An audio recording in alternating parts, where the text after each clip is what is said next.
countryside grass. He walked on the grass and the blue sky. He was walking and he saw Sammy. She was standing with her back to him, her blue dress swaying in the wind.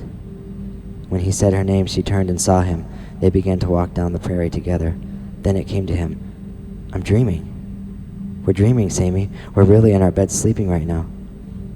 She grinned, then turned and started skipping through the tall grass. That's when it dawned on him. You're walking. You can't walk, but here in my dream you're walking. But she didn't seem to comprehend the significance of his statement. I bet that girl is around, he said, and glanced across the landscape. That made him dizzy. There was a biting trailer in the back hallway, Sadier, his sister called. A short distance is all that it would spare, I'd say. Oh, okay, Sadier replied. Then he saw her coming. She was jogging to catch up with them, the fuzzy-haired girl. Sadier, she called, can you hear me? Is this it? Is this the dream, he replied, as she ran up panting. Yes, Sadier, this is it. It's not a dream, the girl replied as her eyes scanned the horizon. We're sleeping right now and we know it. It's crazy, he laughed. No, Sadier, we're awake right now. The other side is the dream, she corrected. But it's not a reaction that we could recognize, is it? Sadier asked. Something that would entail the eroding of deeper ends, a bridge to cross the plug of keels? Okay, it's time to wake up, the girl replied. Listen to what you're saying. You're not talking straight. Do you remember the things I said to you in the lunchroom? In response, he smiled at her, an innocent, stupid smile, which caused a slight grin to overcome her face. Then she took both his hands in hers. He recoiled at the sudden disappearance of sight and sound. He heard her voice speaking clearly to him. You can hear me clearer now? She asked. He nodded in response, his face a bit more solemn. He noticed that her eyes were a different hue, and that they were glowing intensely. Sadier, this is you, she said. What you are right now, this is your soul. What you see around you, this is the upper world. When you rise from your bed in the morning, you look back and you call it a dream, but you don't realize that this is reality. They keep you blind to it, so that you won't know. They flood you with foggy distractions. It is possible to be awakened, but it takes a lot of work. I'm trying to quicken you right now to help you think and see clearly in this realm. I'm on a team of those who are quickened. We would like to wake up everyone, but we can't. So we carefully target certain people to wake. You've been chosen, you and your sister Sammy. Do you understand what I'm saying? He nodded, his eyes focused. I have many years' experience here, she said. I'm allowing you to feed off my consciousness right now. That's why you can think so naturally. But when I let go of your hands, you'll be on your own again, and you will have to battle the distractions. No, don't let go, he said. It's beautiful. Since the fog had lifted from his consciousness, a strong feeling had arisen. It wasn't positive. It wasn't negative. It was powerful. It was true. He didn't want it to leave. I'm letting go now, Sadier, she said, and released his hands from hers. He gasped as blurry sights and sounds rushed back into his mind. He realized at this point that everything he saw and heard was disorientated. She let him struggle for a moment and then grabbed his hands again, and the distractions left again. She said more words to him and then let go. They repeated this over and over about 10 times, and he started to gain progress. Where'd Sammy go? He said, becoming more aware. She's right there, see? The girl replied, pointing to her right. I'm not letting her wander too far. We'll start on her next. My name's Abigail. You're my apprentices now, okay? Sadier watched Abigail walk over to his sister and start repeating the same process she had with him. A day of wandering to you too, and may something of fervor rest in this place, Sammy said to Abigail. Sadier put his hands on his knees. He was out of breath. He opened and closed his eyes and started to filter the distractions. He gained much awareness in the following few minutes. He could see the prairie clearer now. It was a different and amazing world around him. It wasn't just his senses that were clearing up, though. It was more his mind, and that's when he noticed that they weren't alone in the prairie. There were figures floating in and out of his awareness. They looked like men, but not quite. They were dressed in dark red uniforms. All of them were looking the same direction, keeping their eyes ahead. How are you faring? Abigail asked Sadier. It's amazing, he said. You haven't seen anything yet, the girl replied. Sadier couldn't put his finger on it. I, Sal, remember when I was introduced to it. It gives you this deep feeling. It's not happy, it's not sad, it's just powerful and breathtaking. and it's absolutely terrifying. Come on, let's walk, Abigail said. They're going to attack soon. Sadier noticed when one of the men in the red uniforms made a clicking sound with his mouth to get Abigail's attention. Abigail tossed him something, and he nodded. She pointed out across the field ahead of them with a confused expression. He shrugged and started walking. All the men started walking.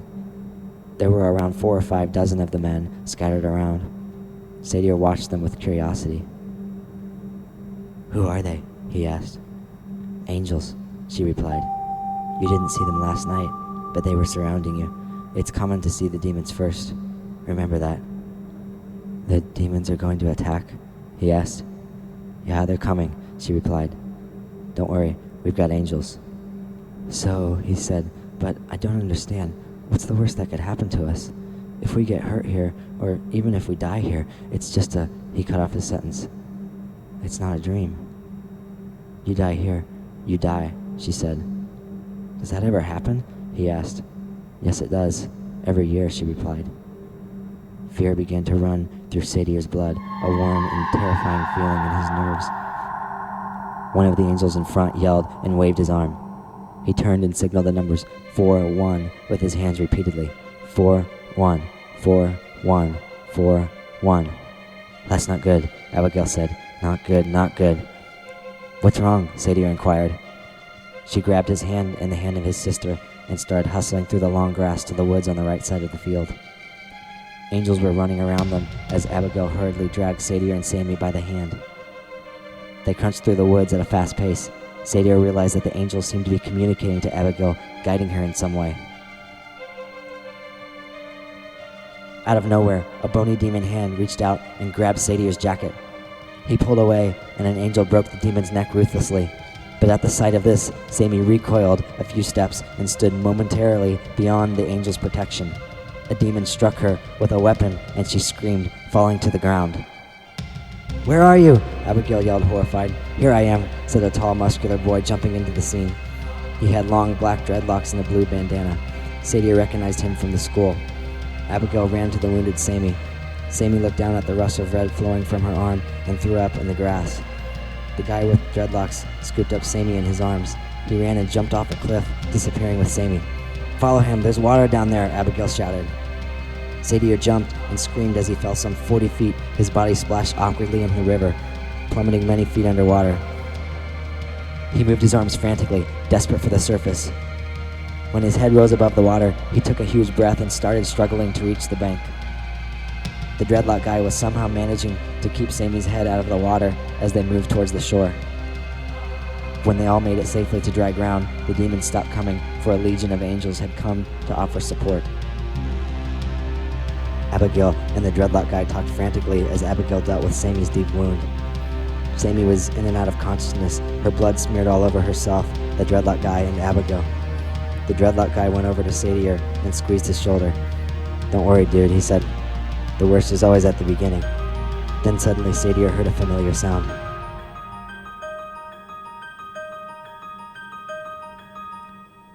He turned off his alarm clock. He sat up in bed, breathing hard. He walked into the kitchen and started eating breakfast. When Sammy rolled in with her wheelchair, it didn't take her long to note his serious mood. She asked him what was up as she had the previous day, but this time he didn't reply. He just sat there silent, which scared her. Did you have another nightmare? She inquired. Did you have a nightmare? He said. No, she replied, more than a little frightened by his serious tone. I had a nightmare last night, Sadier admitted, but I've started to wonder if there's something a little strange going on, something spiritually strange, he said. The girl that was in my dream found me yesterday at school, Sammy. She knew about my nightmare somehow. She was in my dream last night, too. How do you explain that? Suddenly, the cup that was in Sammy's hand hit the floor, water splashing across the tile. Sadier could see in her big brown eyes that a flash of the dream had just jolted through her mind. Sammy slowly reached over and felt her right arm with her hand. What's going on? She breathed. We had the same dream last night? How much do you remember? He asked. They compared what they recalled of it, Sadier filling in many moments that had escaped Sammy's memory. But there was one part that he had forgotten that she reminded him, and it wasn't a detail that he liked remembering, but I'm going to have to leave out what it was. They boarded the bus for Waterfall Academy. The girls teased Sammy about her wheelchair. It seemed like Sammy was taking an extra amount of bullying so far this year for whatever reason. There was this guy named Dalton who would encourage it more than anyone. Sadier did wish he could do something to help his sister, but there's not much you can really do. You could tell them to stop, but they won't listen. You could talk to the authorities about it, but then they'll really hate you. And after all, Sadier didn't really feel like it was any of his business. His sister was old enough to handle her own problems. She would do something about it if she wanted to. But he guessed that his sister didn't really listen to what they said. He figured that it didn't bother her. They were just having fun anyway. No need to let it affect you. They hopped off the bus, and another day of school began. Sadier was expecting that Abigail, the fuzzy-haired girl, might meet him sometime in the course of the day, as she had the previous day. But class after class went by, and he didn't so much as see her in the halls. Sadier had been especially expectant that she might show up during lunch, but she didn't. And near the end of the day, Sadier began to have some particularly disturbing thoughts. As he continually processed the wild things he had experienced the last few days, a thought had begun to creep into his mind. Is it possible that I'm becoming delusional? Perhaps the powerful dream caused me to hallucinate that the girl came to me at lunch yesterday. Maybe I even hallucinated that Sammy had remembered the dream this morning. As he walked down the hall to the bus that would take him home, his senses seemed to be coming in strange and frightening. He had been somewhat enjoying this whole experience to this point, but all of a sudden he was just scared and he just wanted it all to stop. This game had been fun for a while, a little supernatural intrigue, but now it was suddenly very not fun. He wished the dreams would have never happened. He wanted everything to go back to normal. Sadier was haunted by the thought that maybe his brain had started to fail in some way and he was starting to go crazy. Or worse, his worst fear was that he really didn't have a clue what happens after someone dies. He tried not to think of that, but the question kept coming to his mind. What if I'm dead?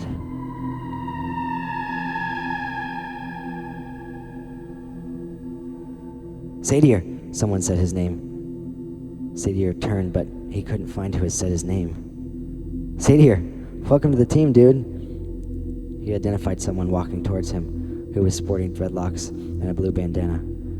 It was the guy from his dream. Am I hallucinating? Sadier asked him. Absolutely you are, the dreadlock guy laughed. Come with me, we're about to start. Sadier felt the urge to run away, but he didn't. The dreadlock guy guided Sadier through a door in the hallway that Sadier had never noticed. They walked on the ceiling, a perfect trick to encrypt their location. The walls were golden mirrors. My name's Adrian, the dreadlock guy said. It's good to meet you. Am I dead? Sadier asked. Absolutely you are, Adrian said, but not for long. We'll see to that. They landed in a small office. Sadier looked, and there at the table were his sister Sammy and the fuzzy-haired girl, Abigail. We have to travel through the upper world a bit to disguise our location, Abigail said to Sadier. Don't want any evil ears listening in, you know. We're going to miss our bus, Sadier protested suddenly. Our godfather will be worried. Look at your watch, Adrian said. Sadier looked down at his watch, and it was displaying symbols that he had never seen it display. What does it mean? Sadier asked. Omega, Omega, Theta, Adrian answered. It means you don't have to worry about your bus. Adrian winked. You're controlling time? Sadier remarked. No, not quite, Abigail replied. We're just kind of ignoring it. Sadier finally noticed that there was a tall man in a suit at the other end of the small room. Sadier thought he recognized him, one of the faculty members. Have a seat, Sadier, the man in the suit said. Sadier was very confused and still felt a little on edge, but he took a chair at the rectangular table next to his sister and across from Abigail. Sadier and Sammy, the man with the suit spoke. My name is Paul Bradley. I'm the founder of the Alma. It's a group that's comprised of students who we train to interact in the supernatural to protect other students in ways angels cannot. I'm sure the enemy has been feeding you some heavy reactions, so I know you're probably a little frightened and confused by the things you've experienced the last few days. You're waking up. You're quickening. I will leave you now to Abigail and Adrian. Listen intently as they educate you on what you need to know when you fall asleep and enter the upper world, as it is a ruthless place. See you soon, and good luck to you. With that, the man in the suit floated through the wall and vanished. There was silence for a moment. Sadier and Sammy glanced at each other, wondering what to think. Adrian, the dreadlock guy, paced around the floor. Abigail, the fuzzy-haired girl, sat opposite the siblings.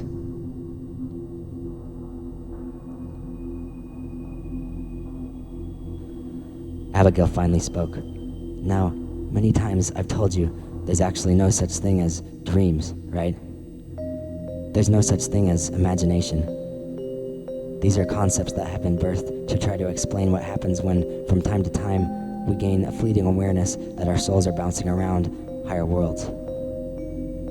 This fleeting awareness is experienced most consistently in what are commonly known as dreams. But you have to stop thinking of it as a dream or you'll never get anywhere. When you sleep, you're actually very aware of what is happening to you, but when you wake up, you forget it. Or at least you don't recall what you experienced as thoroughly or as vividly. Now, here's the scary part. When you're asleep, you're not actually walking in a world that your mind is generating. Our minds are not powerful enough to generate worlds that feel that real to us. This means that something else is giving you that world for you to walk in. Typically, in our case, it's either an angel or a demon, or a mix of both. There are breeds of angels and demons that specialize in the skill of giving us scenes to walk in. With these scenes, they manipulate the framework of our thoughts and plant seeds in our minds. The seeds that they plant will pop up later, and we won't even recognize that they came from an outside source. These seeds can be very, very powerful and very, very dangerous. This is why we have depression. This is why we have suicide. It comes to us from an outside source. It comes from the seeds. I think you're starting to see why the war rages every night over what we will experience when we sleep. You may be getting the idea that angels and demons actually generate the worlds for us to see, but they don't. They aren't powerful enough for that generation either. They pull in landscapes from their level and aim them at us. This means that the things that we see aren't just made up. What we see is real. Real? Sadier asked. What do you mean? How can it be real? You have to start realizing, Abigail replied, that the things that are supernatural to us are just everyday life to everyone higher than us. What we call the supernatural is the line separating what we can see and understand from what we can't see and understand. Those upper realms are where everything plays out that determines our lives down here. Nothing is ever random. Random is another concept that has been birthed because of our short-sighted perspective. And actually, angels have a line too where their vision reaches its limit, so in a sense, they have a realm that's supernatural to them because they can only see and understand to a certain point, just the same as us. Truth is, everyone's perspective is at a different level, but it's possible to enlarge that perspective by journeying up the path of the upper world levels. I say all this to answer many of your initial questions and to start your education. Your invitation to the Alma means you have been invited to join us in our main task, which is to protect the subconscious of the students of Waterfall Academy. Does that sound like something you would be interested in? Abigail asked. I don't know, Sadier replied. What exactly are we supposed to do? Well, obviously, pre-death, most of us are far weaker than angels and demons, so it doesn't seem like there's much we could do, Abigail admitted. However, we are closer to the students than they are, and this allows us to do things in the upper world and in the natural that angels cannot. We have to be aware of what demons are trying to accomplish in our school. Sometimes all it takes to keep someone from committing suicide is just to say hi to them as you pass by in the hallway. But we can do more than that. This is why the Alma exists. There's a technique we call quickening, in which, with practice and good education, like I'm giving you right now, you can gain enough awareness to become conscious while you sleep. When me and Adrian enter the upper world, we can often do so without so much as losing our train of thought. Right now, you don't have much conscious control over what you do in a dream, but by quickening, you can gain this control. After that, the next step is to learn how to find parallels. The parallels to the things you want to alter. Or, in reality, since you'll be in the upper world, these parallels are the actual, and the one down here is the replica. And, of course, the parallels that we are most interested in are the ones for the students, which are what we call souls. You will, in time, learn how to find your fellow students as they dream. Wait, Sadier frowned. How is that possible? You have to start putting this all together, Abigail replied. When we see something without our eyes, we are seeing the supernatural. We are walking in the supernatural. We are the supernatural, Sadier. Our dreams aren't their own little world. Our dreams all connect to each other, or to put it more accurately, our dreams connect to heaven and to hell and all the realms of the upper worlds. That means, with good practice and focus, we can find each other in our dreams. And as we are on the same level with our fellow students, we have more efficient and direct influence over them than angels do. The angels physically battle the demons to plant positive seeds and to keep evil seeds from being planted, but we can go straight to the victim and steer them away from those seeds. Is it that easy? Sadier said. It's not easy, Abigail replied. It's very difficult and very dangerous. Don't take it lightly. I'm not going to lie to you guys. The reason this is all so serious is because if you die in the upper world, don't expect to wake up in your bed the next morning. You'll wake up far, far away.